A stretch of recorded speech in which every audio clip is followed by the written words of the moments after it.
கர்த்தருடைய பரிசுத்த நாமத்திலே உங்களை அனைவரையும் அன்புடன் நாங்கள் வரவேற்கிறோம். We would like to welcome each and everyone on this day for our second day of our revival meeting. It's a privilege and a pleasure to welcome the special speaker. அது ஒரு பெரிய ஸ்லாக்கியம், ஒரு சந்தோஷம், ஒரு மகிழ்ச்சி. இந்த நாளிலே நம்முடைய சிறப்பு செய்தியாளரை வரவேற்பதிலே சகோதரர் Freddy Joseph is well known preacher in the world. உலகத்திலே அநேகர் அவரை அறிந்திருக்கிறார்கள். குறிப்பாக பாடல் ஊழியத்திலே அவர்கள் ஆண்டவரை துதித்தும் வருகிறார்கள். என் மீட்பர் என்ற ஒரு சிடியை வெளியிட்டு அவர்கள் அதன் மூலமாக மக்களை ஆசீர்வதித்தார். அந்த பாடல்கள் அநேகருக்கு ஆசீர்வாதமாக இருந்திருக்கிறதை நாம் அறிந்திருக்கிறோம்.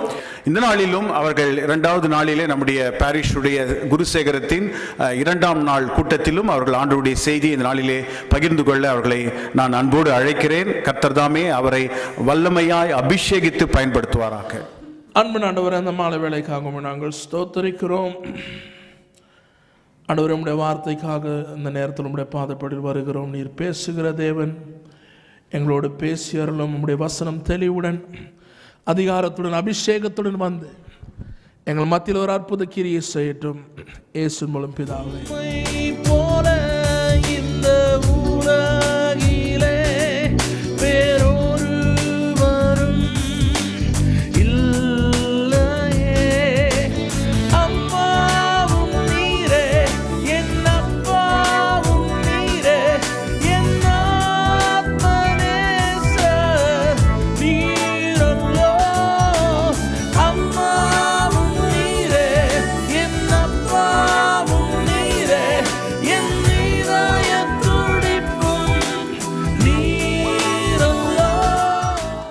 கர்த்தர் பரிசுத்த நாமத்திற்கு ஸ்தோத்திரம். ஆண்டவர் கொடுத்த இந்த ஸ்லாக்கியத்திற்கு நான் மீண்டும் ஆண்டவரை ஸ்தோத்தரிக்கிறேன். ஆண்டவருடைய அனாதி தீர்மானத்தின்படி அவர் முன்குறித்த வேளையிலே உங்கள் மத்தியில் நான் நின்று கொண்டிருக்கிறேன் என்பதை விசுவாசிக்கிறேன். இந்த 3 நாட்கள் எழுப்புதலை குறித்த இந்த லெந்து காலத்தில் சிலுவையை குறித்தும் தியானித்து ஆண்டவர் விரும்பக்கூடிய வாஞ்சிக்கக்கூடிய இடத்திற்கு வர வேண்டும் என்கின்ற நோக்கத்தோடு செய்யக்கூடிய இந்த கூட்டங்கள் அதனுடைய நோக்கத்தை நிறைவேற்ற வேண்டும். Though I am primarily an evangelist, I am primarily an expository preacher, I am very passionate about the spiritual condition of the church. And I'm a person who always asks questions because I don't want to settle down in my comfort zone. அமெரிக்காவிலே ஒரு கட்டத்தில் வேலையை விட்டு வந்த பிறகும் ஊழியத்தை செய்ய வேண்டும் என்ற வாஞ்சையினால் 80 அவர் எப்படி ஒரு சாண்ட்விச் கடையில் நின்று முதுகுவலியோடு அங்கே சம்பாதிக்கக்கூடிய ஒரு 2 மாத சம்பாதத்தினால் இந்தியாவில் ஒரு 2 வருஷம் ஊழியம் செய்யலாமே என்கின்ற ஒரு காரியத்திற்காக நான் ஓடினவன் என்று காண்பித்தேன். ஆரம்ப காலகட்டத்தில் எப்படி பெரிய ஒரு ப்ளூ பிரிண்ட் இல்லாவிட்டாலும் சிறுவர்கள் மத்தியில் ஊழியம் செய்ய ஆரம்பித்து படிப்படியாக ஆண்டவர் அற்புதமாக வழிகளை திறந்தார் என்பதை நான் சொன்னேன். நான் தமிழ் மினிஸ்ட்ரிக்கு வந்ததுக்கு காரணமே என்னுடைய என் மீட்பர் சிடி தான். I am primarily a person who used to preach in English. Till today I carry an English Bible. My thinking language is still English. Pastor Paul தங்கியா அந்த சமயத்தில் என்னை நிறைய திட்டிருக்கிறார். நான்லாம் 25 வருஷமாக பிரசங்கம் பண்ணிட்டு இப்போ நான் தமிழில் பிரசங்கம் பண்ண ட்ரை பண்ணுறேன், உங்களுக்கெல்லாம் என்ன பிரச்சனை, நீங்கள் ஏன் தமிழில் பிரசங்கம் பண்ண மாட்டேங்கிறீங்கன்னு. அப்போ நான் சொன்னேன், பாஸ்டர் நீங்கள் பெங்களூரில் உட்காந்து தமிழில் பேசுகிறீங்க, எங்கள் சென்னையில் பிரசங்கியார்கள்லாம் வந்து புலவர்கள், வாயை தொந்தாவே செந்தமிழ் தான் வரும், நமக்கு சென்னை தமிழ் நாய் பேய்லாம் வரும், வேலைக்கே ஆகாத மெசேஜ் அப்படி என்று சொல்லும் பொழுது God literally forced me into Tamil ministry. நான் சிடியை ரிலீஸ் செய்த பொழுது என்னுடைய நண்பர்கள் எல்லாம் கேட்ட கேள்வி, you are releasing a Tamil album? I said yes. My primary music influence is rock music. ஆனால் ஆண்டவர் என்னை செய்ய சொன்ன பாடல்கள் எல்லாம் ஸ்லோவான பாட்டு, பழைய பாட்டு. எந்த அளவுக்குலாம் எனக்கு சாட்சி வந்திருக்குதுன்னா, நிறைய அம்மாங்க சொல்லுவாங்க, brother everyday we listen to your song, praise the lord sister. இப்பொழுது நான் யோசித்து பார்த்தால் அதனுடைய நோக்கம் என்னை தமிழ் ஊழியத்திற்குள் கொண்டு வருவது. அப்பொழுது 2009 ஆண்டு போல ஊழியம் நன்றாக போய் கொண்டிருக்கிறது. கர்த்தர் நல்ல ஊழியத்தை ஆசீர்வதிக்கிறார். வெவ்வேறு தேசங்களுக்கு போகிறேன். ஒரு வருஷத்துக்கு முன்னாலேயே மீட்டிங்ஸ்லாம் புக் பண்ணக்கூடிய கிருபையை ஆண்டவர் வைத்திருந்தார். ஒரு வருஷத்தில் ஒரு 2 லட்சம் பேருக்கு பிரசங்கம் பண்ணக்கூடிய கிருபையை கொடுத்திருந்தார். But because I told you what kind of background I came from, நான் அநேக சபைகளுக்கு போகும் பொழுது என்னுடைய சாம்பிள் ரேட் கொஞ்சம் ஜாஸ்தி. 45 weekends I am in a different city, different denomination, preaching in different churches. So my sample rate is much larger than a local church pastor. ஒவ்வொரு ஊருக்கு போறேன், ஒவ்வொரு denominationல preach பண்றேன், ஒவ்வொரு தேசத்துக்கு போறேன். So overall பார்க்கும் பொழுது சபையினுடைய health was something I was not very happy with. J.I. Packer தெளிவாக சொன்னார், today the church is 3000 miles wide, 1 inch deep. சபை இன்று 3000 மைல் அகலமாக இருக்கிறது, 1 இன்ச் டீப்பா இருக்கு. அந்த கேள்வி என்னை 2009ல அதிகமாக பாதித்தது.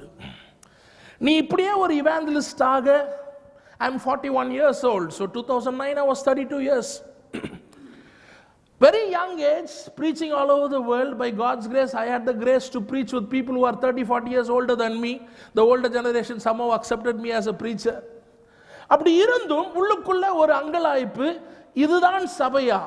இந்த சபைக்காக தான் ஆண்டவர் திரும்பி வரப்போகிறாரா? இப்படிதான் சபை இருக்கணுமா என்கின்ற கேள்விகள் உள்ளுக்குள்ள வரும்பொழுது ஏதோ ஒன்று குளறுபடி இருக்கிறது. What has happened? Why are we struggling? Why isn't the congregation the way it is supposed to be? என்கின்ற கேள்விகள் என்னை ஒரு 2-3 ஆண்டுகள் தூங்க விடவில்லை. அநேக தலைவர்களோடு உட்கார்ந்து பேசிக் கொண்டிருந்த காலம் அது. அப்போது அவர் சொன்னார், 60ஸ்ல இருந்த எழுப்புதல் அப்பொழுது நிறைய எஜுகேட்டடான ஆட்கள் ஆண்டவருடைய ஊழியத்திற்கு வந்தார்கள். Brother Augustine Jebakumar, R Stanley, ML Jebasingh, Patrick Joshua, Sam Kamalesan, you name the organizations today. It was God used young men who were on fire for the Lord to come, and all these people were educated people who made a decision to serve the Lord, to sacrifice their life. அப்படி பார்க்கும் பொழுது something went wrong where Christianity became more of a consumer friendly religion. ஏசாமி கிட்ட போனா எனக்கு என்ன கிடைக்கும்? பிரசங்கங்களும் மாறினதை என் கண் முன்னாக நான் பார்த்து கொண்டிருந்தேன். 89ல ரட்சிக்கப்பட்டவன் 90ஸ்ல கொஞ்சம் பிரசங்கம் எப்படி மாறிக்கொண்டு வந்தது என்பதை நான் பார்த்தேன். Probably it was the influence of the word of faith movement, the health wealth gospel. அப்பொழுது ஒரு விசுவாசி எப்படி ஆசீர்வதிக்கப்படலாம் என்று இந்த காரியங்கள் உள்ளுக்குள்ள அதிகமாக வந்தபடியினால் பழைய ஆட்கள் இருந்த தாக்கமும் வைராக்கியமும் ஆண்டவருடைய அந்த வெறியும் இல்லாமல் போனது. And now I am wondering, am I becoming part of the problem? In fact, the feeling I had was, பெரிய பெரிய மீட்டிங்கில் பேசும்பொழுது இந்தியாவில் வந்து நடுவில் குரங்கு ஆட விட்டுட்டு ஆடுறாராமான்னு சொல்லுவாங்க. அந்த குரங்கு குதிச்சு டான்ஸ் ஆடிக்கிட்டே இருக்கும். Sometimes I felt like that. Repeatedly going to these big churches, நல்ல பிரசங்கம் பிரதர், ஆழமான சத்தியம் brother, but nothing was changing. அந்த கேள்விகளுக்கு போகும்பொழுது நான் மூத்த தலைவரிடத்தில் பேசிக்கொண்டேன். What was so different about that generation? What is so different about this generation? அப்பொழுது அவர்கள் சொன்னார்கள், அந்த காலகட்டத்தில் யாரும் எங்களை பைபிள் வாசிங்கன்னு சொல்லல, யாரும் எங்களை ஜெபம் பண்ணுங்கன்னு சொல்லல, யாரும் நீ ஆத்மாக்களை ஆதாயப்படுத்தணும்னு சொல்லல. அப்போ நான் கேட்டேன், I am very close to brother Augustine Jebakumar. So நான் உட்கார்ந்து நிறைய நேரம் பேசுவேன். அப்போ நான் அவரோட பேசிக்கொண்டு இருக்கும்பொழுது நான் அண்ணனை ஒரு கேள்வி கேட்டேன். ஆனால் எனக்கு ஒன்றும் புரியல. தூத்துக்குடி திருநெல்வேலி சின்ன இடம், அது எப்படி ஆண்டவர் யாரையெல்லாம் வல்லமையாக பயன்படுத்தினார்களோ இதில் almost the bulk of it came from this small place within a span of 10 to 15 years. As a minister of God, I am curious. எப்படி ஒரு 10-15 ஆண்டுகளுக்குள் இந்தியாவில் இன்று அற்புதமான ஊழியங்களை செய்து கொண்டிருக்கக்கூடிய பாஸ்டர்களாக இருக்கலாம், ஊழிய ஸ்தாபனங்களாக இருக்கலாம், யாராக இருந்தாலும் ஆண்டவர் வல்லமையாக பயன்படுத்தின ஒரு 10-15 எல்லாருமே ஒரே சமயத்தில் எப்படி வந்தீங்க எனக்கு புரியல. He's a very thinking person. That's the other side which very few people who sit and talk to him will understand. அவர் சொன்னாரு, அந்த காலகட்டத்தில் நாங்கள் கேட்ட சத்தியம் எல்லாம் என்ன தெரியுமா? யார் பிரசங்கியாரா இருந்தாலும் கர்த்தருக்காக பரிசுத்தமான வாழ்க்கையை வாழு, ஆண்டவருக்காக நீ எதையாவது செய். Live a holy life unto the Lord and live a life for the Lord. ஆண்டவருக்காக பரிசுத்தமான வாழ்க்கையை வாழு, ஆண்டவருக்காக, ஆண்டவருடைய ராஜ்யத்திற்காக எதையாவது செய். யார் பிரசங்கியாராக இருந்தாலும் அவர்களுடைய பேச்சு இதை சுற்றி தான் இருந்தது. So invariably, garbage in, garbage out, right truth in, right truth will produce the right results. So I got a little bit of key. Something has gone wrong somewhere. சிலருக்கு இயற்கையாக வருவது, சிலருக்கு இயற்கையாக வராது. I am an idiot in my thinking, so for me everything has to be processed at the idiot level, only then I can process it and communicate it. எனக்கு புரியுற மாதிரி எனக்கு புரிஞ்சா மற்ற எல்லாருக்கும் புரிஞ்சிடும். I have to break it down. அப்பொழுது நான் புரிந்து கொள்ளும் பொழுது, ஆண்டவரே, அவர்களுக்கு இயற்கையாக வந்தது, ஏன் இப்பொழுது அது இயற்கையாக ஒருவனுக்கு ஆண்டவருக்குள் வளர வேண்டும், கனி கொடுக்க மரமாக இருக்க வேண்டும் என்கின்ற வாஞ்சை வர மாட்டேங்குது என்கின்ற கேள்வி எனக்குள் எழும்பியது. உங்க அம்மா, உங்க பாட்டி யாராச்சும் இருந்திருந்தாங்கன்னா சூப்பராக மீன் குழம்பு வச்சிருப்பாங்க. அவங்ககிட்ட எப்படி ஆண்டி நீங்க மீன் குழம்பு வைக்கிறீங்கன்னா, அதுவா தம்பி, இது கொஞ்சம் மஞ்சத்தூள் போடணும், கொஞ்சம் மிளகாத்தூள் போடணும், கொஞ்சம் உப்பு போடணும், இது போட்டால் என்ன ஆயிடுச்சு, மீன் குழம்பு ஆயிடுச்சு. இப்போ நான் அவங்க பொண்ணை கல்யாணம் கட்டியிருக்கிறேன்னு வச்சுப்போம். ஏம்மா அவங்க அம்மா மீன் குழம்பு பண்ண மாதிரி பண்ணுமானா, mummy what did you do mummy, like this like this like this you put மீன் குழம்பு இஸ் கமிங். அவங்களுக்கு இயற்கையா வந்தது, பொண்ணுக்கு இயற்கையா வராது. ஏன்னா ஃபர்ஸ்ட் பொண்ணு என்ன கேட்கும், இதெல்லாம் அடுப்பு கொளுத்திட்ட பிறகு பண்றதா, அடுப்பு கொளுத்துறதுக்கு முன்னால பண்றதா? ஓ, உனக்கு அங்கேயே பிரச்சனையா? சரி மம்மி சொல்றேன், எழுதிக்கோ. ஃபர்ஸ்ட் அடுப்பை கொளுத்தவும், நம்பர் 1. கொஞ்சம் சூடான பிறகு எண்ணெயை ஊற்றவும், எண்ணெய் கொதித்த பிறகு வெங்காயத்தை. ஸோ ஒருத்தங்களுக்கு இயற்கையா வந்ததை இன்னொருத்தங்களுக்கு ஒரு ப்ராசஸ்ல கொண்டு வர வேண்டும். இதை நான் புரிந்து கொண்டேன். Because they consistently heard a particular kind of preaching, they were tuned to that kind of a response. But today that kind of preaching is not there. It's all over the place. Every Tom, Dick and Harry starts to preach. என்ன ஆயிடுச்சு, the basics have got lost. So அவர்களுக்கு இயற்கையாக வந்தது நமக்கு ஒரு ப்ராசஸாக வர வேண்டும். எங்கள் வீட்டில் ஒரு பச்சை கலர் வேயிங் மிஷின் இருக்கு. அந்த வேயிங் மிஷினில் நான் எப்பொழுதும் ஏறி நின்னா 135 140 பவுண்டில் கிலோ அது காட்டும். நானும் அப்பப்போ ஏறி நின்றுப்பேன். 135 140, very happy. We have a habit, isn't it? Jacket churidar tight ஆயிட்டாலும் நாம் பெருசாயிட்டோன்னு ஒத்துக்க மாட்டோம், அதுதான் டைட் ஆயிடுச்சுன்னு சொல்லுவோம். கரெக்டா? We never say that we have become big. We only say that has become small. So obviously I thought all my shirt was becoming small. I didn't accept that I was becoming, but the weighing machine was still showing 135 to 140. I was very happy. யூகேக்கு போகும்பொழுது அங்கே Tesco என்கின்ற ஒரு super market இருக்கிறது. அங்கே போய் சரி electronic weighing machine வாங்கலாம், ரொம்ப நாளாக ஆனலாகவே வாங்கியிருக்கிறோம் சொல்லிட்டு ஒரு 150 கிலோ மிஷினில் போய் எழுந்து நின்று எரர்னு சொல்லுச்சு. எரரா? சரி, இந்த பிரிட்டிஷ்காரங்களுக்கு மிஷின் சரியா பண்ண தெரியாது. The next day I went, 175 kilos machine. I stood and that also said error. I said this cannot be possible. I was going to Switzerland. Switzerland போகும்பொழுது ஜெர்மனில இருந்து Beurer machine I ordered. Beurer machine order பண்ணி 200 kilo machine, அது வந்து ஃபுல்லாக fat content, phone content எல்லாத்தையும் சொல்லும். It was a costly machine.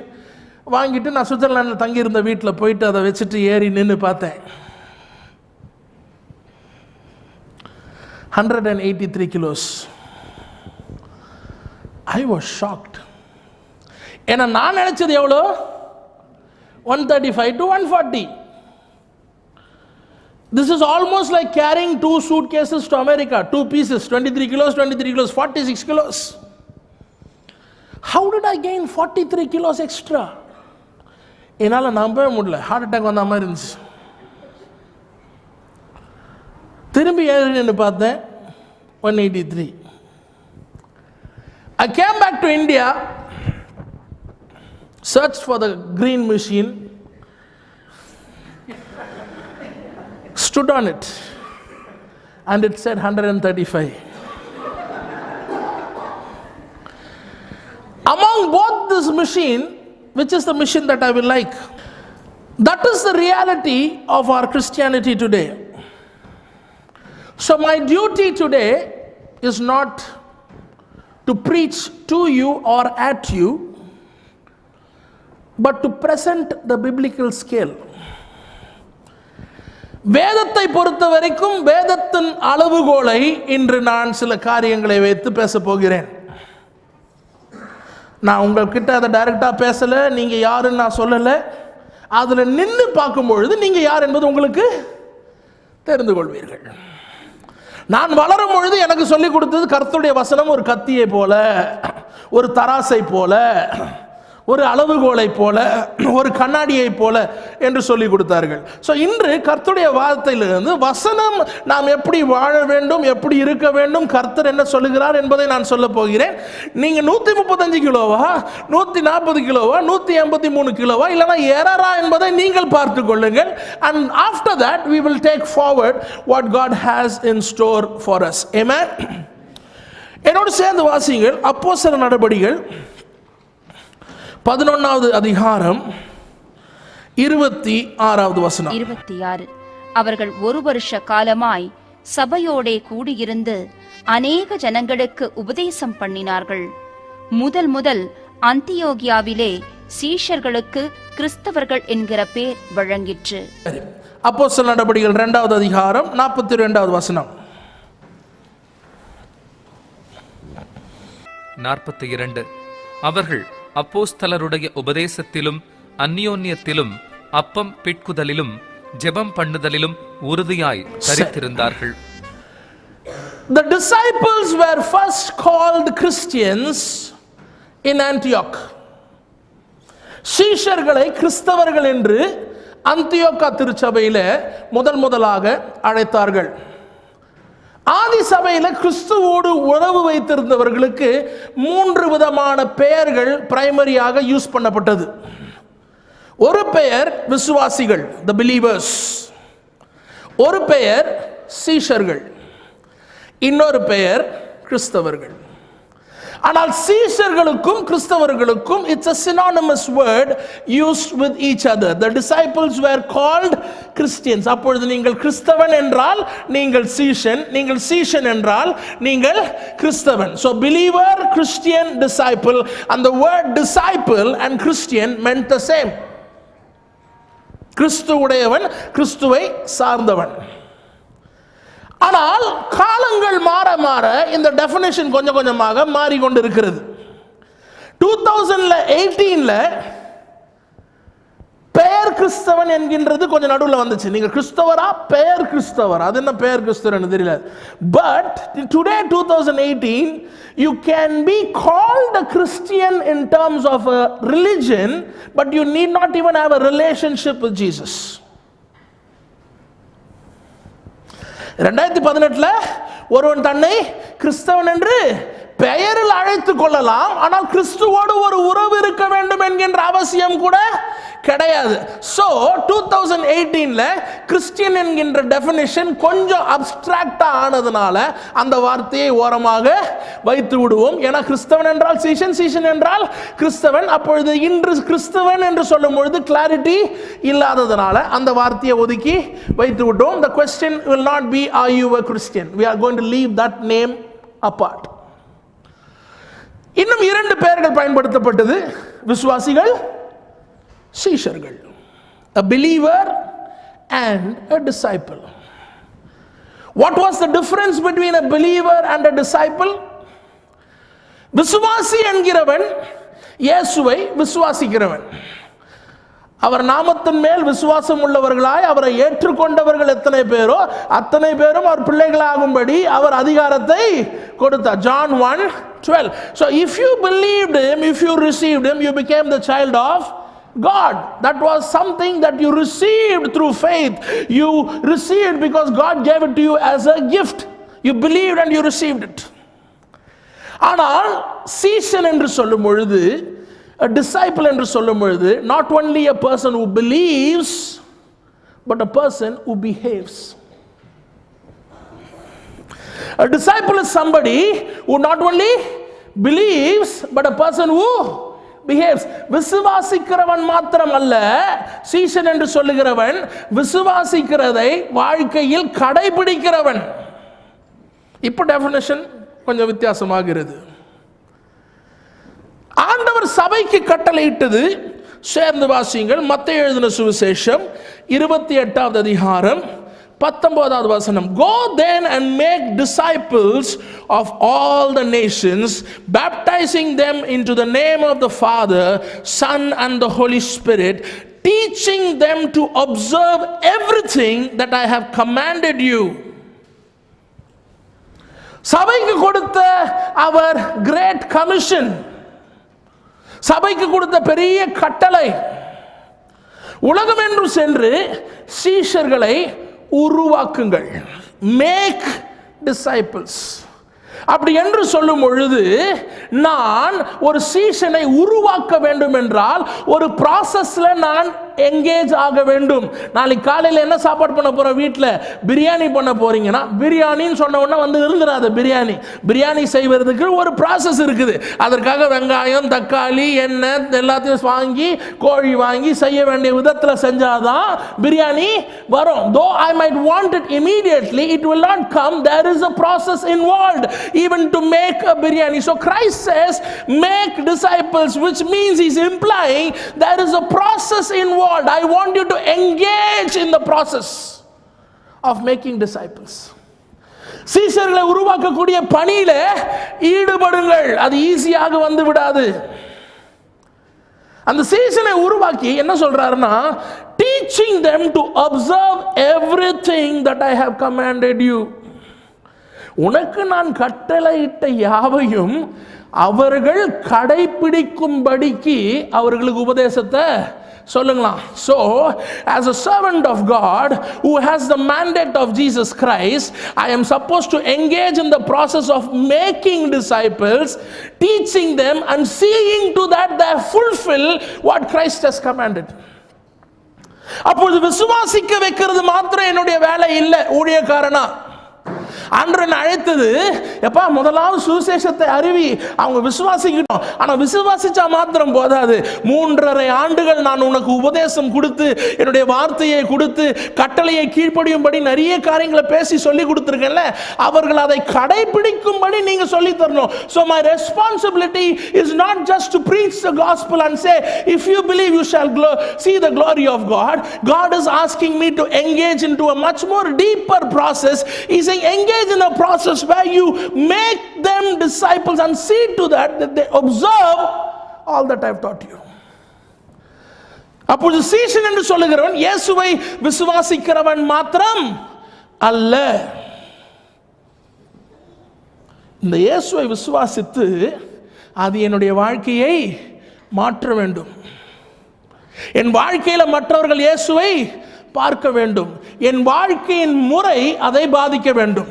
And this is the problem with the church. Today we believe, but the behavior is not there. ஆனால் ஆண்டவர் எதிர்பார்க்கிறது அவரை போல இருக்கக்கூடிய சீஷர்கள், விசுவாசிகள் அல்ல. To produce believers is the first step, but we need to engage in the process of producing disciples. So கேள்வி என்னவென்றால், விசுவாசிக்கிறவன் விசுவாசி, விசுவாசித்து அவர் கற்றுக் கொடுத்தவைகளை வாழ்க்கையில செய்கிறவன் சீஷன். கேள்வி போக போக நான் விசுவாசியா சீஷனா? நான் என்னை எப்படி பார்க்கிறேன்? கர்த்தருடைய வார்த்தையின்படி என்னை பார்க்கும் பொழுது இந்த தராசில் நான் விசுவாசி என்கின்ற தராசில் காணப்படுவேனா, சீஷன் என்கின்ற தராசில் காணப்படுவேனா? எனக்குள் ஒரு எழுப்புதல் வர வேண்டும் என்றால், ஒரு மாற்றம் வர வேண்டும் என்றால், ஆண்டவருடைய எதிர்பார்ப்புக்குள் நான் வர வேண்டும். So I need to go into a self analysis and also see myself in the light of the word of God. Who am I? Does God call me as a person who believes, or God calls me as a person who behaves? சீஷன் என்று சொல்லுகிறவன் is a learner, is an imitator, is a follower. சீஷன் என்று சொல்லும் பொழுது அவன் கற்றுக்கொள்ளுகிறவன், பின்பற்றுகிறவன், இயேசுவை போல மறுரூபமாகிறான். என்னோடு சேர்ந்து வாசியுங்கள் 1 யோவான் 2வது அதிகாரம் 6வது வசனம். 1 John chapter 2 verse 6. Yes. அவருக்குள் நிலைத்திருக்கிறேன் என்று சொல்லுகிறவன் அவர் நடந்தபடியே தானும் நடக்க வேண்டும். If you say you abide in Christ, you walk as Christ walked. அவருக்குள் நிலைத்திருக்கிறேன் என்று சொல்லுகிறவன் அவர் நடந்தபடியே தானும் நடக்க வேண்டும். அப்பொழுது நான் அவரை விசுவாசித்தால் மாத்திரம் போதாது, நான் அவருக்குள் நிலைத்திருக்கிறேன் சொல்றேன் என்ன ஆகணுமா? அவரை போலயே நானும் அவர் செய்த காரியங்களை செய்ய வேண்டும். காரணம், சீஷன் என்று சொல்லுகிறவன் அவனுடைய எஜமானனை போல மறுரூபமாகி கொண்டிருக்கிறவன். People must see a change in my life, and when they look at me they must say he is a follower of Christ. என்னுடைய நடத்தை அதை காட்ட வேண்டும். என் மனைவி அந்த மாற்றத்தை பார்க்க வேண்டும், என் கணவன் அந்த மாற்றத்தை பார்க்க வேண்டும், என் பிள்ளைகள் அந்த மாற்றத்தை பார்க்க வேண்டும், என் சபையிலே அதை பார்க்க வேண்டும். I can't claim to believe Jesus and behave the way I behave. No. அவருக்குள் நிலைத்திருக்கிறேன் என்று சொல்லுகிறவன் அவர் நடந்தபடியே தானும் நடக்க வேண்டும். We are called to be followers. Romans 8:29. தம்முடைய குமாரன் அநேக சகோதரருக்குள்ளே முதற் பேரானவராய் இருக்கும் பொருட்டு தேவன் எவர்களை முன்குறித்தாரோ அவர்களை தமது குமாரனுடைய சாயலுக்கு ஒப்பாய் இருப்பதற்கு முன்குறித்திருக்கிறார். Yes. So God has chosen you and me to be transformed in the image of Christ. அப்பொழுது சீஷன் என்கிறவன் இயேசுவை பின்பற்றுகிறவன். அவர் போன பாதையில நானும் போகணும். பிதாவுடைய நோக்கம் என்ன? நான் இயேசுவை சொந்த ரட்சகராக ஏற்றுக்கொள்வது மாத்திரமல்ல, நான் இயேசுவுடைய சுபாவத்தில் மாறிக்கொண்டிருக்கணும். I must become like Jesus day after day. Like last year, this year I must become more transformed in the image of Jesus. அதுதான் கர்த்தருடைய நோக்கம். மூன்றாவதாக சீஷன் என்று சொல்லுகிறவன் கற்றுக்கொள்ளுகிறவன். என்னோடு சேர்ந்து வாசிங்கள் Luke chapter 6 verse 40. A trained disciple becomes like his master. A disciple is not above his master, but a trained disciple becomes like his master. அப்பொழுது சீஷன் என்றால் மூன்று காரியம் சொன்னேன். He is a learner, he is a follower, he is an imitator. ஆண்டவருடைய கற்பனை விசுவாசிகளை உருவாக்குவது அல்ல, சீஷர்களை உருவாக்குவது. ஆண்டவருடைய எதிர்பார்ப்பு நான் கற்றுக்கொள்ளுகிறவனாக இருக்க வேண்டும், பின்தொடருகிறவனாக இருக்க வேண்டும், அவருடைய சாயலிலே மாற வேண்டும். நான் இயேசுவை விசுவாசிக்கிறேன் என்றால் ரட்சிப்பு எனக்கு இலவசம். ஆனால் சபைக்கு கொடுத்த கட்டளை விசுவாசிகளை உருவாக்குவதற்கு அல்ல, சீஷர்களை உருவாக்குவதற்கு. ஒரு காலத்தில் பிரசங்கத்தினால டிஃபால்ட்டா சீஷர்கள் உருவாக்கப்பட்டார்கள். ஆனால் இன்று விசுவாசிகள் அநேகம் இருக்கிறார்கள். காரணம், somewhere along the line we have messed up in our pulpits.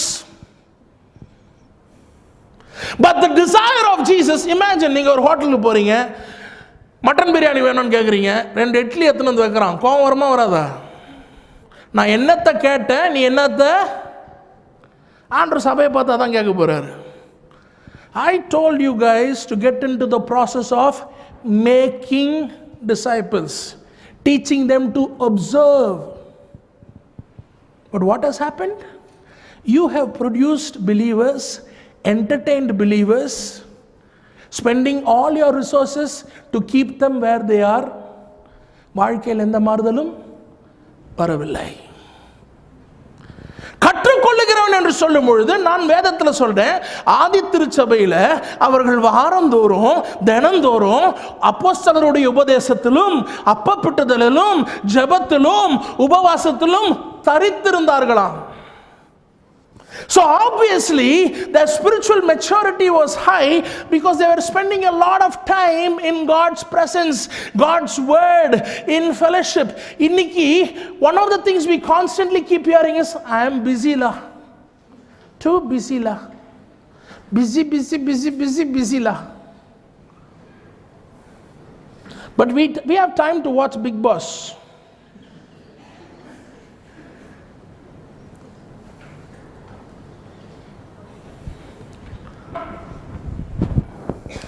நிறைய பேருடைய ஸ்பிரிச்சுவல் இன்புட் என்ன தெரியுமா? ஞாயிற்றுக்கிழமை வசனம் கேட்குறீங்களே, அதுதான் நிறைய பேருடைய spiritual input.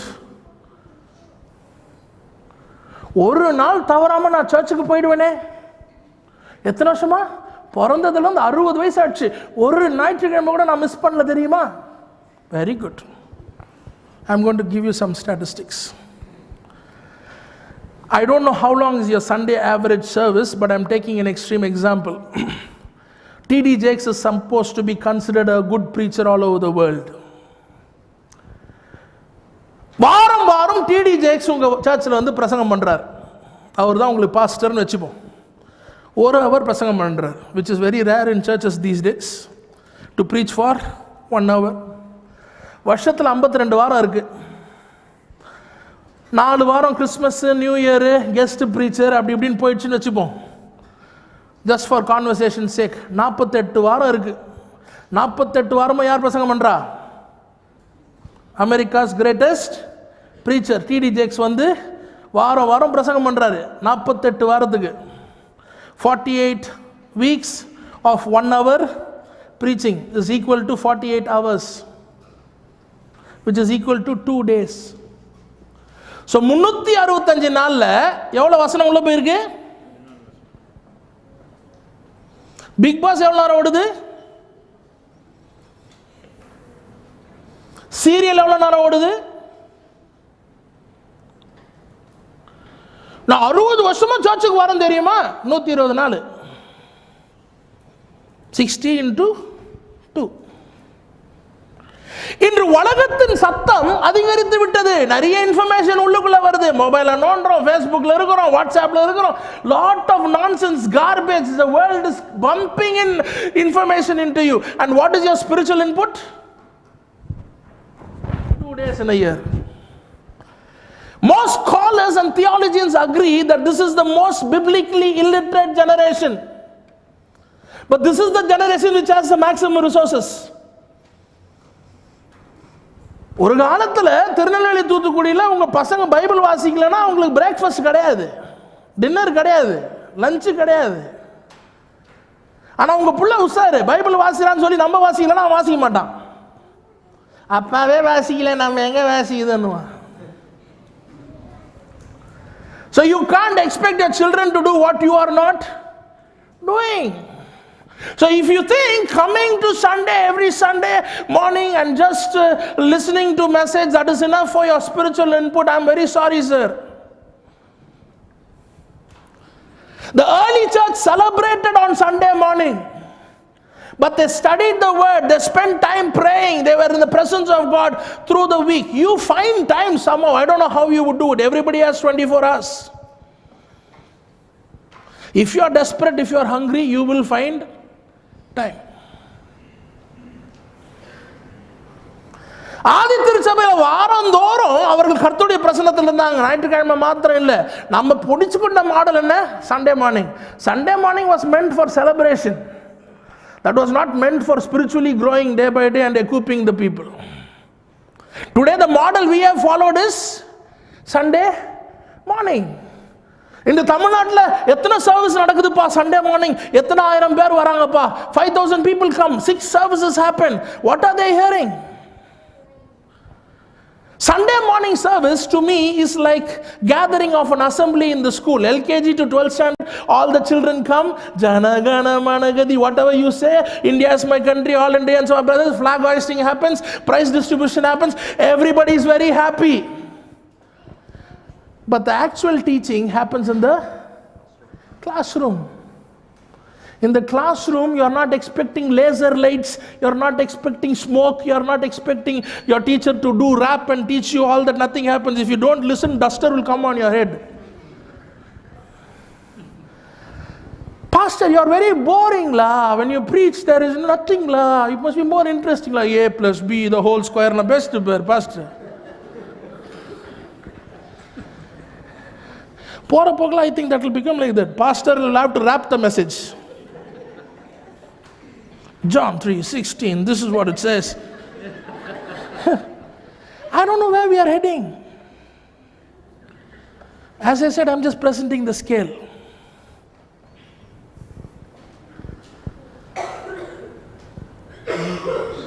What is the time you are giving? Are you a learner? Are you a person who's a follower? Are you a person who's an imitator? Or are you a person who just intellectually believes what Christ has done? Ask yourself if you're a believer or a disciple. Read with me Matthew chapter 16, verse 24. Then Jesus said to his disciples, if anyone desires to be my disciple, let him deny himself and take up his cross and follow me. For whoever is bent on saving his life shall lose it. Whoever loses his life for my sake shall find it. I'm so glad you spoke about death yesterday. Self. This was the call of Jesus. ஒருவன் என் பின்னே வர விரும்பினால் தன்னைத்தானே வெறுத்து தன் சிலுவையை சுமந்து என் பின்னே வர கடவன். In fact, this was the starting point in his message. This was a starting point of Christendom. அநேக சீஷர்களை பார்த்து சொன்னார், நீ என் பின்பாக வர விரும்பினால், if you want to be my disciple, I want you to do something. Take up your cross, deny yourself. This is the starting point.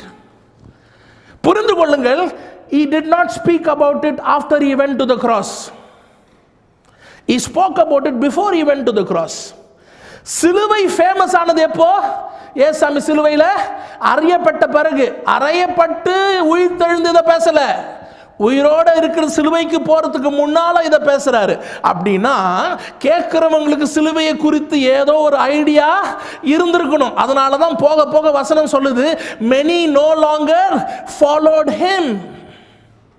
அப்படி என்றால் கேட்கிறவன் இந்த சிலுவையை குறித்து என்ன புரிந்து கொண்டிருந்தான்னா, இவர் பேசும்பொழுது uncomfortable ஃபீல் பண்ணான். That is the question I need to ask. Why wasn't this message so exciting for him that many people thought this was a tough teaching they could not follow? I got a beautiful Facebook post somebody posted. If most of the things we preach today Jesus preached, I would have never been crucified.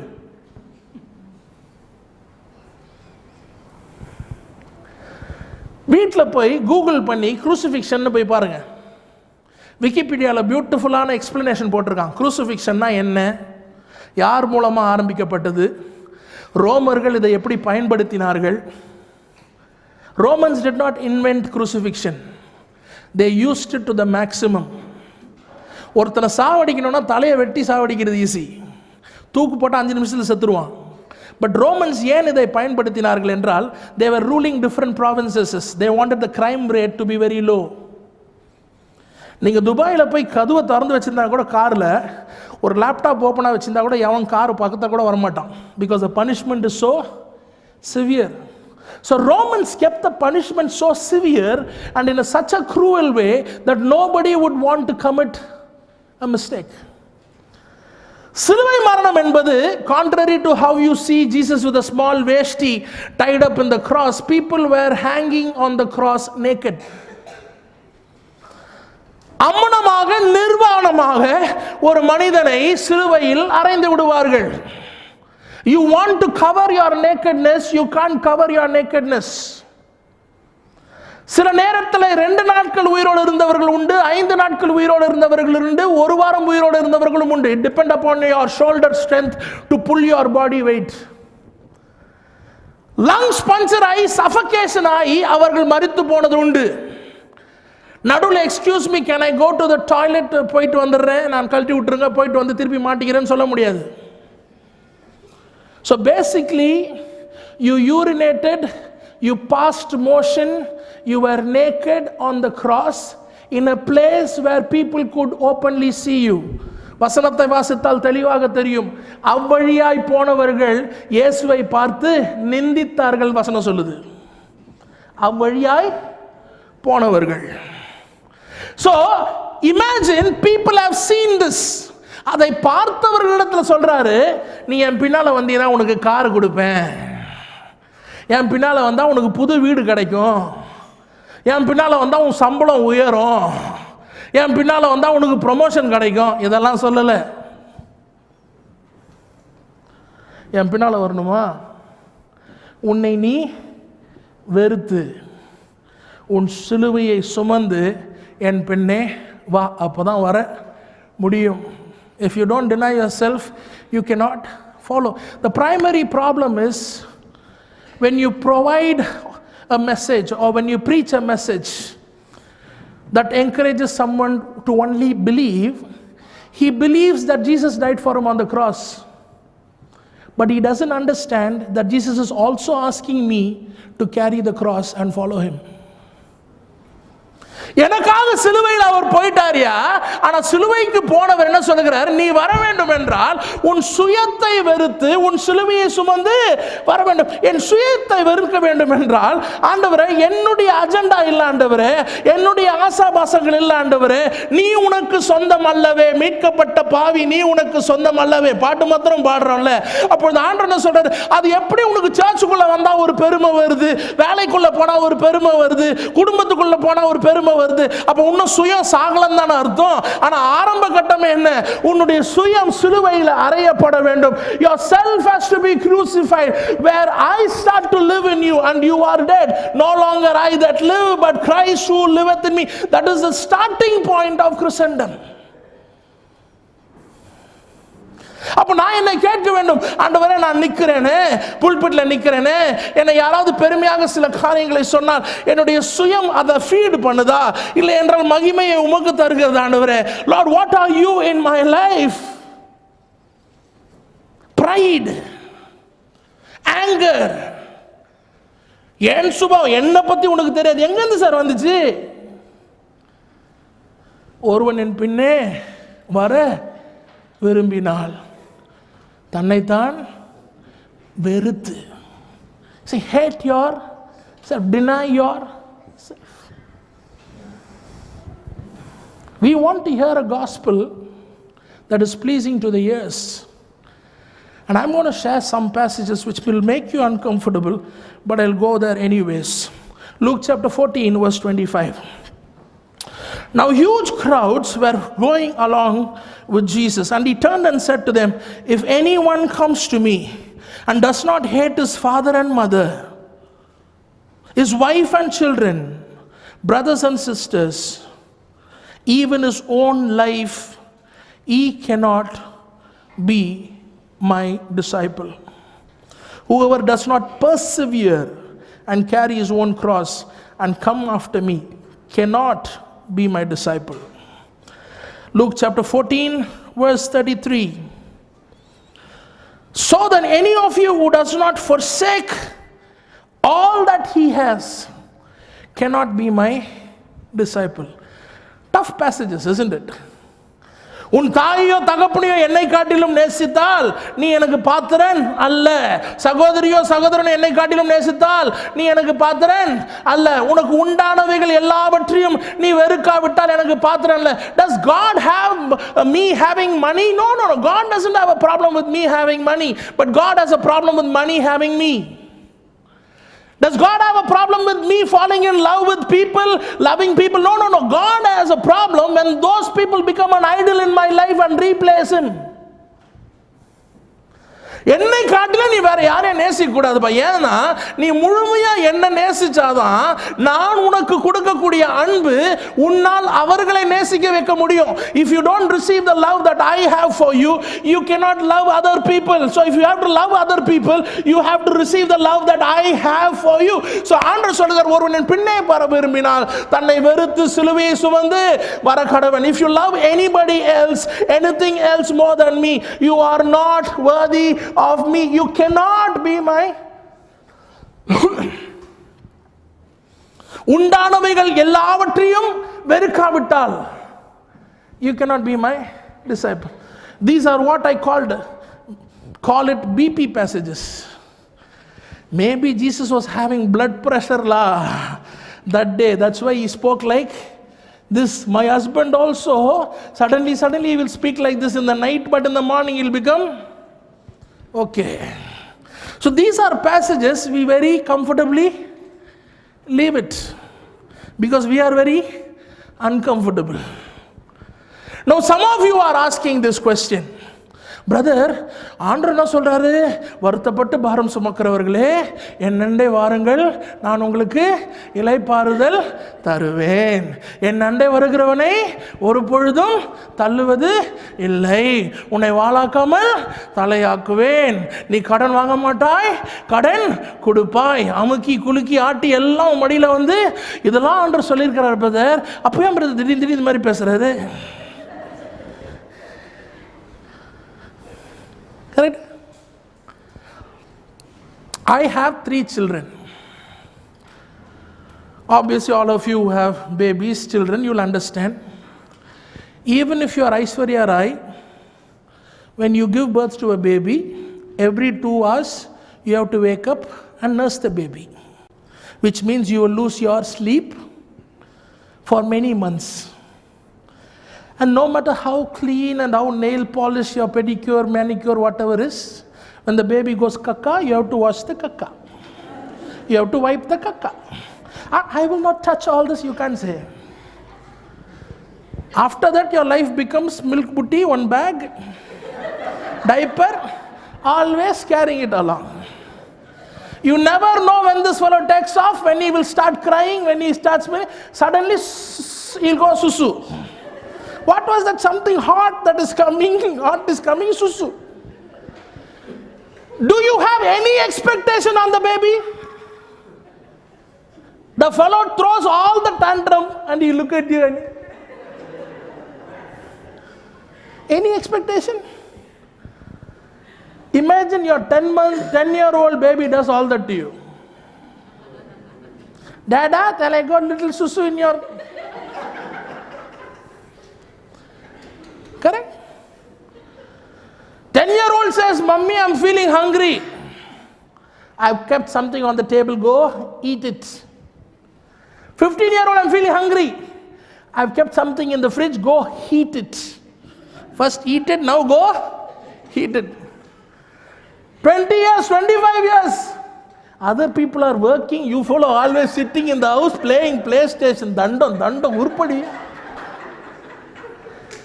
That fellow must be thinking, when I was a baby, whatever I did, they said, "Hello, kuchi baby, malo kuchi kuchi." When you were a baby, you had no responsibility. Everybody else did things for you. But as you grow, your responsibility and your maturity is supposed to increase. But unfortunately, many want to be baby in the church. Slightly you preach something tough, no? Because they are not used to all this kind of heavy food. They have indigestion. I cannot bear it, la. Oh, my stomach is giving trouble, la. So sometimes I'm thinking, this looks like a feeding bottle. So most people coming to church after 10 years, 15 years, still what? Like a baby, I'm going to come to church today. Pastor going to give me some milk, you know. Pastor give me some milk. I'm going to see everybody. Oh, you kuchi baby mama. Some churches you see fellows been there for 10 years, 20 years. In my eyes I see with a diaper walking around. Pastor, I go little bit kaka.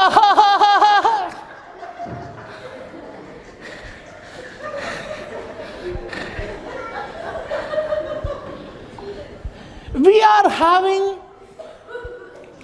babysitting nurseries in our churches. Anybody says anything, Mommy, Mommy, telling Mommy. I have told you that I have 3 children. Constantly complaining, constantly fighting. Mom, you know what he told me? What he told? Same thing. That habit is there in the school also. Miss, he's killing me, miss. He's pinching me, miss. Same habit in the church also. Why? 15 years old, drinking.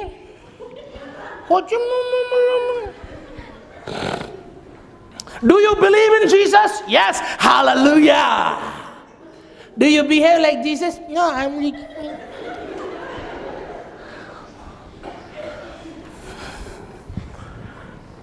I'm presenting the scale.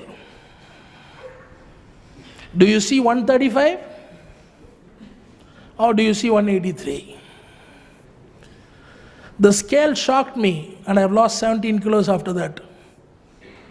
Because I didn't want to die with a false measurement. That's a challenge Christ has for you and me. Part of the reason is we are very happy hearing about what Christ has done for us. But we are not very happy what's Christ's expectation of us. Read with me Romans chapter 14, verse 9. கிறிஸ்துவும் மரித்தோர் மேலும் ஜீவனுள்ளோர் மேலும் ஆண்டவராய் இருக்கும் பொழுது மரித்தும் எழுந்தும் பிழைத்தும் இருக்கிறார்.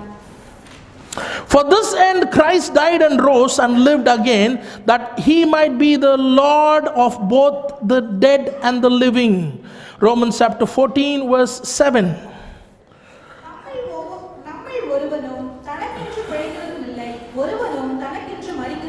நம்மில் ஒருவனும் தனக்கென்று பிழைக்கிறதும் இல்லை, தமக்கென்று மரிக்கிறதும் இல்லை. வாசிங்க. நாம் பிழைத்தாலும் கர்த்தருக்கென்று பிழைக்கிறோம், நாம் மரித்தாலும் கர்த்தருக்கென்று மரிக்கிறோம். ஆமென். 2 கொரிந்தியர் 5வது அதிகாரம் 15வது வசனம்.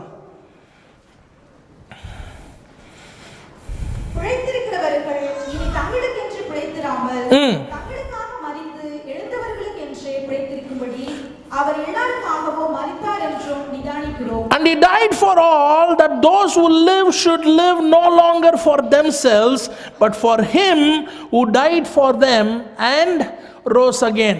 அப்பொழுது அவருக்காக வாழ்கிறவர்கள் யாரும் தங்களுக்காக வாழாதபடி கர்த்தருக்காக வாழணும். இது இந்த அழைப்புக்காக தான் ஆண்டவர் நம்மை அழைக்கிறார். Lastly, read 1 Corinthians chapter 15, verse 19.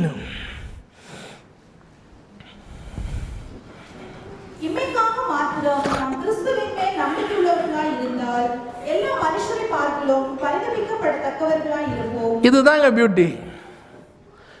If only for this life I follow Christ, I am the most pitiable of all people. இம்மைக்காக மாத்திரம் நான் கர்த்தரை பின்பற்றினால் நம்மை காட்டிலும் பரிதபிக்கக்கூடிய ஆட்கள் வேற யாருமே இல்லையா? இன்னைக்கு அநேகருடைய வாழ்க்கையில் என்ன கரிசனை? இந்த உலகத்தில் வாழக்கூடிய 70-80 வருஷம் நான் எப்படி வாழ போறேன்? அந்த வாழ்க்கையை நல்லா வாழறதுக்கு எனக்கு இயேசு வேணும். நான் கேட்கிற மெசேஜஸ் எதை குறித்து? இந்த 70-80 ஆண்டுகள் எனக்கு வசதியாக இருக்கும்படி, என் பிரச்சனைகளை மேற்கொள்ளும்படி, எனக்கு உதவி செய்யும்படி ஆண்டவர் என் குடும்பத்தை ஆசீர்வதிக்க வேண்டும், என் கணவனை ஆசீர்வதிக்க வேண்டும், என் பிள்ளைகளை ஆசீர்வதிக்க வேண்டும், அவருடைய தொழிலை ஆசீர்வதிக்க வேண்டும், அவங்களுக்கு நல்ல படிப்பு வரணும், நாளைக்கு அவங்களுக்கு நல்ல கல்யாணம் இருக்கணும், நாளைக்கு கல்யாணம் கட்ட பிறகு குழந்தை பிறக்கணும், அந்த குழந்தைய நல்லா வளரணும், அந்த குழந்தைய நல்ல ஸ்கூல் கிடைக்கணும். இதே போல இந்த உலகத்தில் வாழ்ந்து கொண்டிருக்கக்கூடிய வாழ்க்கைக்காக மாத்திரம் நீ கர்த்தரை பின்பற்றினால் உன்னை காட்டிலும் பரிதபிக்கக்கூடிய ஆள் வேற யாருமே இல்லைன்னு in a very cheap way Paul says, if your entire perspective of Christ is only about living in this world, you've lost it all. The life that you are living here is probably 10 meters of a 10 kilometers road called eternity. நீங்களும் நானும் நித்தியத்திற்காக படைக்கப்பட்டவர்கள். இங்க இருக்கக்கூடிய எல்லா தீர்மானம் செய்வது எல்லாமே இங்க இருக்கிறதுக்காக மாத்திரம்தான். பால் சொல்றாரு, ஏப்பாப்பா உனக்கு புரியலப்பா, நாம் இம்மைக்குரியவர்கள் அல்ல, நாம் மறுமைக்குரியவர்கள். You are in this world but you are not of this world. But if you want to see Christ only to solve your problems in this world, you are the most pitiable of all people, because you can be materialistically prosperous and spiritually bankrupt. இது உலகம் என்ன சொல்லுது? நீ மெட்டீரியலிஸ்டிக்காக ஆசீர்வதிக்கப்பட்டா கர்த்தருடைய ஆசீர்வாதம் உன் மேல இருக்குது. You may have everything which the world has and you may consider it God's blessings, but if you are not rich towards God, உன்னுடைய வாழ்க்கையில கர்த்தருடைய சிலுவையை நீ சுமந்து நடக்காவிட்டால், உன்னுடைய சிலுவையை சுமந்து நடக்காவிட்டால், உன்னுடைய நோக்கம் என்னவென்று புரியாமல் உன்னுடைய வாழ்க்கையில எந்த மாறுதலும் இல்லை என்றால் நீ ஒரு விசுவாசி, ஒன்றும் சீஷனாக மாறவில்லை. சீஷன் என்று சொல்லுகிறவன் வாழ்க்கையில் கர்த்தருடைய வசனத்தை கற்றுக்கொள்ளக்கூடிய தாகமும் தாக்கமும் இருக்கிறவன், இயேசுவை போல மாற வேண்டும் என்கின்ற வாஞ்சை இருக்கிறவன். தேவனே, நான் உமது அண்டையில் இன்னும் நெருங்கி சேர்வதே என்னுடைய ஆவல் இந்த பூமியில். இயேசுவை போல மாதிரியாக வாழ்கிறவன். You ask yourself, how have you been living?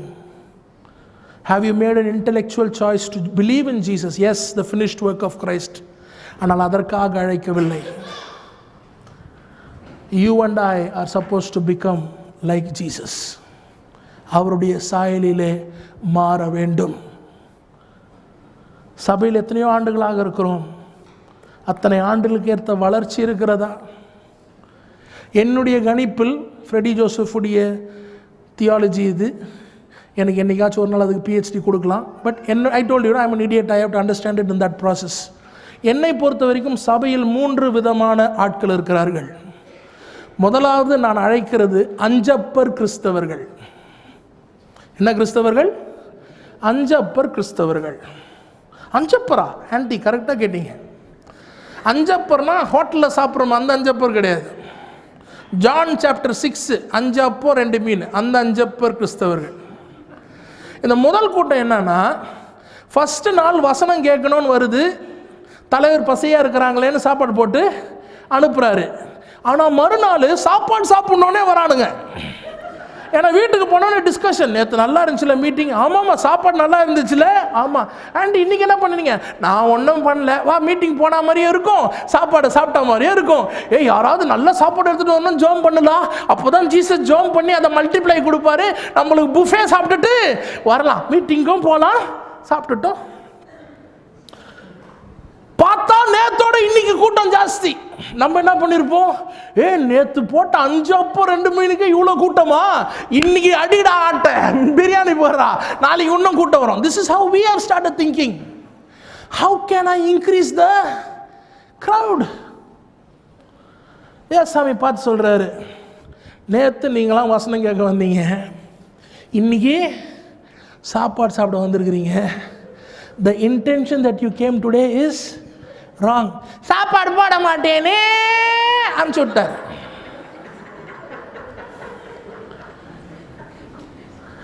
வந்தோம் அப்படியே போயிட்டு அனுப்பிச்சு விட்டார். When you come behind me with a wrong motive, I will not entertain you. I love him, you know that.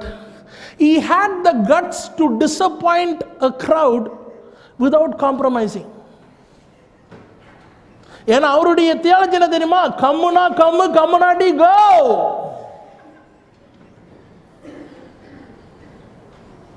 You come with the right attitude. You come with the mindset. If you come with the wrong attitude, with the wrong expectation, I am not going to entertain you.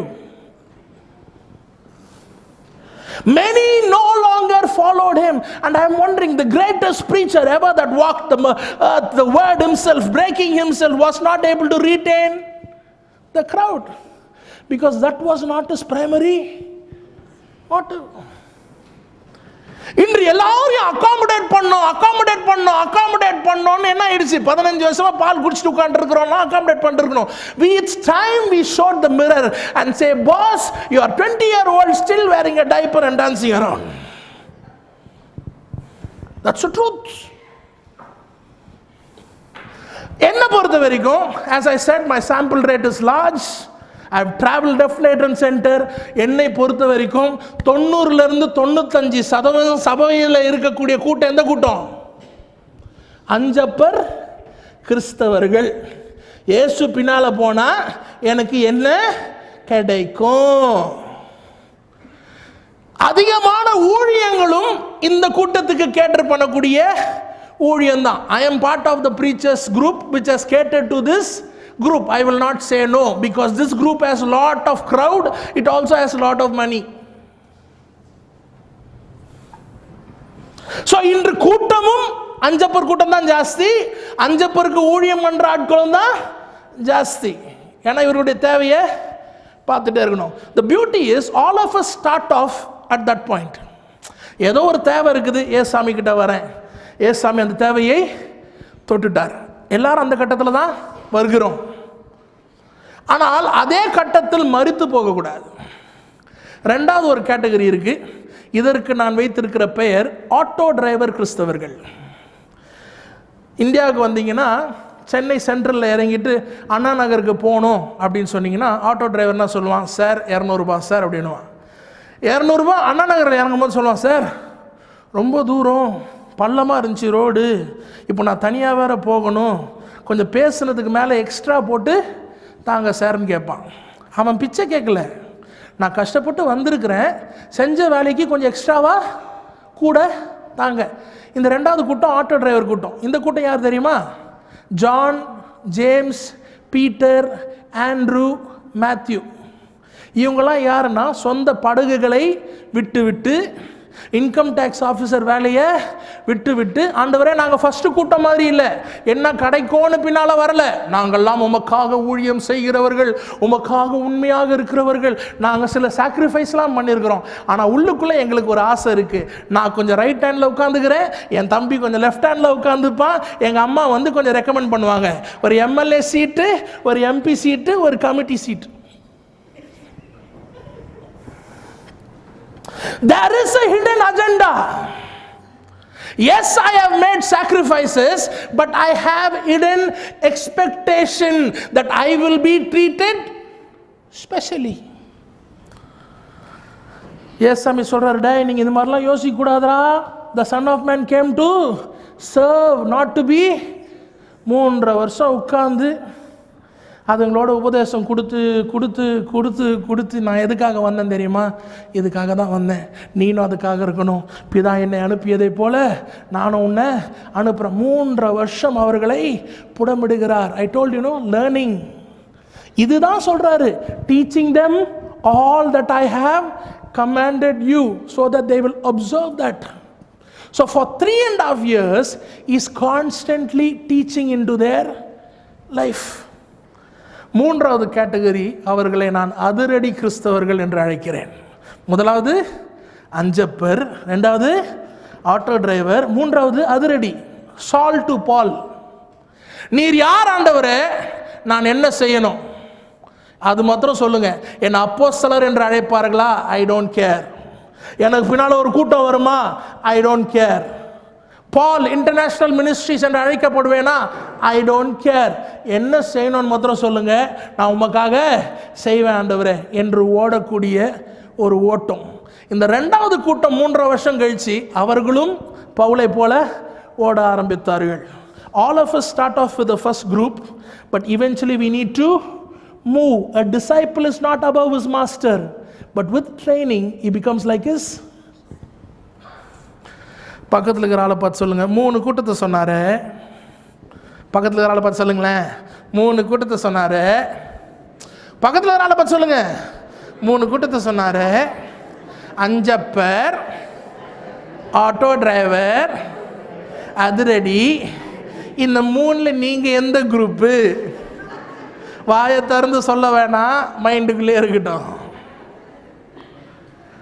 At least the reality of where I am, I need to know. Because I knew I had gained 43 kilos, I knew I had to reduce. இன்று நிறைய பேர் நான் நல்லா தானே இருக்கேன், சர்ச்சுக்கு ரெகுலராக வரேன், கம்யூனியன் எடுக்கிறேன், காணிக்கை கொடுக்குறேன், ஆக்டிவ் மெம்பர், கம்யூனிகண்ட் மெம்பர், நான் விசுவாசியா சீஷனா? என் சுயம் இன்னும் மாறாமல் அப்படியே இருக்கிறதா? இல்லைனா have I become like Jesus more today than yesterday?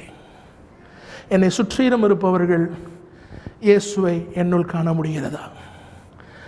அப்படி காணும்பொழுது என்னதுமாகும்? வசனம் சொல்லுது, let your light so shine before men that they may see your good works and glorify your Father in heaven. ஆண்டவர் உங்களை இந்த தேசத்தில் கொண்டு வந்து வைத்திருக்கிறார். If God wanted to bless you or your parents or your ancestors, He could have kept them back there in India and still blessed them. You think He cannot? But He's brought you here for a reason. முதலாவது நான் கர்த்தருக்குள் எப்படி இருக்கிறேன், நான் எங்கே இருக்கிறேன், என்னுடைய உயர்வு எப்படி இருக்கிறது என்பதை நான் புரிந்து கொண்டால்தான் என்னுடைய நோக்கத்தை புரிந்து கொள்ள முடியும். There comes a point in your life as a Christian, Reinhard Bonnke beautifully சொல்வார், there comes a point where you move from the blessings of God to the purpose of God. என்னை ஆண்டவர் ஆசீர்வதிக்க வேண்டும் என்பதை மாத்திரம் புரிந்து கொள்ளாமல், ஆண்டவரே என்னுடைய வாழ்க்கையின் நோக்கம் என்ன, என்னை எதற்காக பிடித்தீர், என்னை எதற்காக அழைத்தீர் என்கின்ற தெளிவு வர வேண்டும். இந்த மாலை வேளையில் சில கடினமான வசனங்களை பார்த்தோம். ஆனால் இன்று என்னுடைய தாக்கமும் வைராக்கியம் என்ன தெரியுமா? ஆண்டவருடைய சபை வல்லமையான சபை. They were able to turn the known world upside down in 3 centuries. But the church today I see is powerless. I see a lot of noise, but the church is powerless because the believers in the church are shallow. நான் விசுவாசியாக வந்து போய் கொண்டிருக்க போறேனா, இல்லை என்றால் ஆண்டவரே நான் இன்னும் உம்மை அறிய வேண்டும், உம்முடைய வார்த்தையில் வளர வேண்டும், உம்முடைய வார்த்தை என்னுடைய சுபாவத்தை மாற்ற வேண்டும். இயேசு சுவாமி பரிசுத்த ஆவியானவரால் அபிஷேகிக்கப்பட்டவராக நன்மை செய்து சுற்றி திரிந்தாரே, அதே போல் நான் எங்கே இருந்தாலும் உம்முடைய பிரதிநிதியாக இருந்து பரிசுத்த ஆவியானவருடைய காரியங்களை நான் செய்ய வேண்டும். That is the next phase. But the present phase is to ask yourself, if you've been just a believer so long, or have you started the journey into discipleship, which is a call for everyone in this church. கண்களை மூடி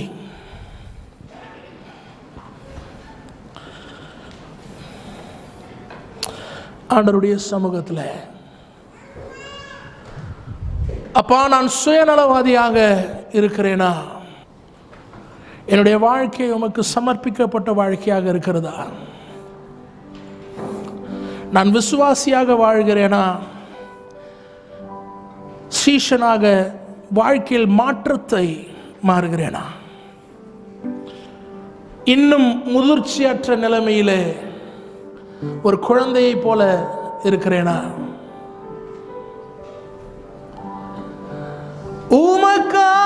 உமக்காகதானே உயிர் வாழ்கிறேன், உம்மை தானே நேசிக்கிறேன், உமக்காகதானே உயிர் வாழ்கிறேன், உம்மை தானே நேசிக்கிறேன், வாழ்ந்தாலும் உம்மோடுதான், மரித்தாலும் உம்மோடுதான், நான் வாழ்ந்தாலும் உம்மோடுதான், மரித்தாலும் உம்மோடுதான். எதற்காக நீ ஆண்டவரை பின்பற்றுகிறாய்? இம்மைக்காக மாத்திரம் இந்த இயேசு பின்பாக வந்து கொண்டிருந்தால், ஆலயத்திற்கு எதற்காக வருகிறாய்? வசனத்தை கேட்கும் பொழுது உன்னுடைய மோட்டிவ் என்ன? நான் இயேசுவை போல மாற வேண்டும், இயேசுவின் இருதயத்தை புரிந்து கொள்ள வேண்டும், அவருடைய இருதயத்தில் பேசுகிறதை புரிந்து கொண்டு அவர் விருப்பத்தின்படி நான் வாழ வேண்டும், அவரை போல அவருடைய சாயலாக வேண்டும் என்கிறது ஜெபமா? இல்லை என்றால் சுயநலவாதியாக என்னுடைய வாழ்க்கை, என் குடும்பம், என் பிள்ளைகள் என்று எனக்காக வாழுகின்ற ஒரு வாழ்க்கையா? ஒரு விசுவாசியாக கர்த்தர் என்னெல்லாம் செய்தாரோ அதை நான் விசுவாசிக்கிறது மாத்திரம் செய்கிறேனா, இல்லை என்றால் சிலுவையை சுமந்த ஒரு வாழ்க்கையை வாழ்ந்து கொண்டிருக்கிறேனா? Is your life, your time, your money under the disposal of God? Can God do anything He wants with you? Or still you are fighting God because you have your own agenda? Sir, God will disappoint you when you come behind Him with a wrong motive. தவறான எண்ணத்தோடு, தவறான நோக்கத்தோடு அவருக்கு பின்பாக போகும் பொழுது உனக்கு ஏமாற்றத்தை கொடுக்க அவர் தயங்கவே மாட்டார். உம்மை போல நான் மாறணும் சுவாமி, உம்முடைய சுபாவம் எனக்கு வரணும் ஆண்டவரே. மற்றவர்களுடைய வாழ்க்கையில குறையை பார்க்கிற நான் என்னுடைய வாழ்க்கையில நான் இயேசுவை போல இருக்கிறேனா என்று ஒரு மாற்றத்தை தாங்கப்பா. என் குடும்பத்தில் ஒரு மாறுதல் பார்க்கட்டும், என் கணவன் என் வாழ்க்கையில ஒரு மாறுதலை பார்க்கட்டும், என் மனைவி என் வாழ்க்கையில ஒரு மாறுதலை பார்க்கட்டும், என் பிள்ளைகள் எங்கள் வாழ்க்கையில ஒரு மாறுதலை பார்க்கட்டும் சுவாமி. Am I an adult walking around with a diaper? Or am I a person walking in the maturity of Christ? தொடர்ந்து பேசியருளும். இன்று ராத்திரி நாங்கள் வீட்டுக்கு போகும்பொழுது இந்த கேள்விகள் எங்களை பாதித்துக் கொண்டிருக்கட்டும். நான் விசுவாசியா, சீஷனா? இயேசுவின் மூலம் ஜெபம் கேளும் ஜீவனுள்ள பிதாவே, ஆமென்.